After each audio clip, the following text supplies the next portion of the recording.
Yen padha krungu swara adzan kendang enggal-enggalan tinggalno kabeh kerepotan nuhoni timbalan adzan panggilane pangeran ajaan lakoni sembahyang minangka dadi kewajiban kabeh umat Islam.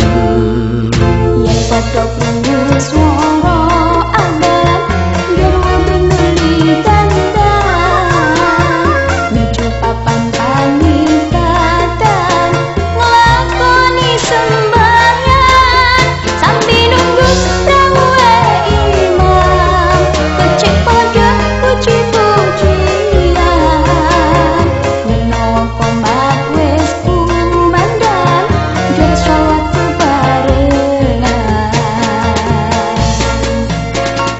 Marhaban ya Nurul Aini, marhaban ya Darul Husain, marhaban ahlan wa sahlan, marhaban ya khairul da'i, marhaban ya Nurul Aini, marhaban ya Darul Husain, marhaban ahlan wa sahlan, marhaban ya khairul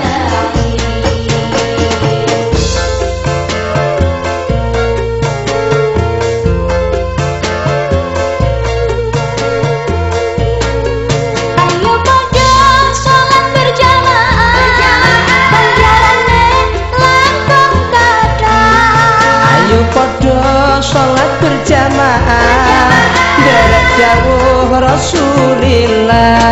Dadekno pakulinan yen bubar sembahyang sareng-sareng iman doa wiridan.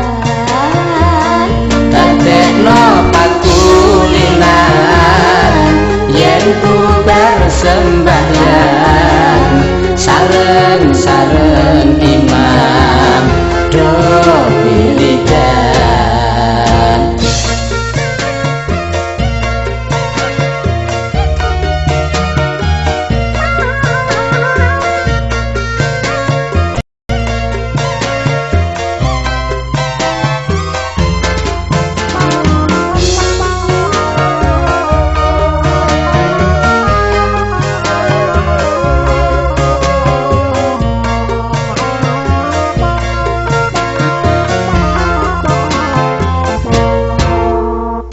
Yen padha krungu swara adzan kendang enggal-enggalan tinggalno kabeh kerepotan nuhoni timbalan adzan panggilane pangeran ajaan lakoni sembahyang minangka dadi kewajiban kabeh umat Islam.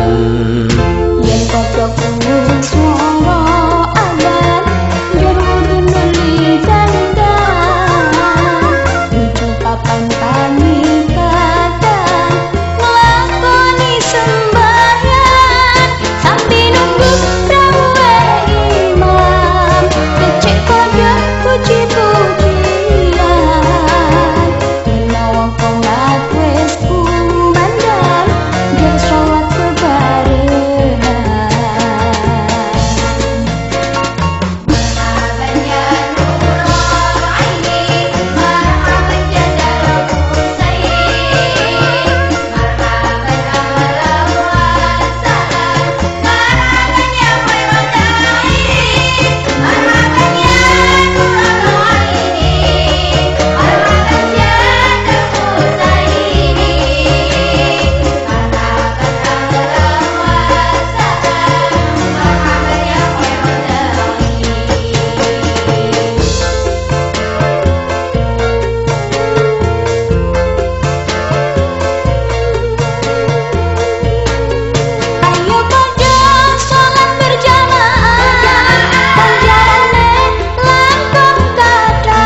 derek jauh Rasulillah Dadekno pakulinan yen bubar sembahyang sareng-sareng iman doa wiridan dadekno pakulinan yen bubar sembahyang sareng-sareng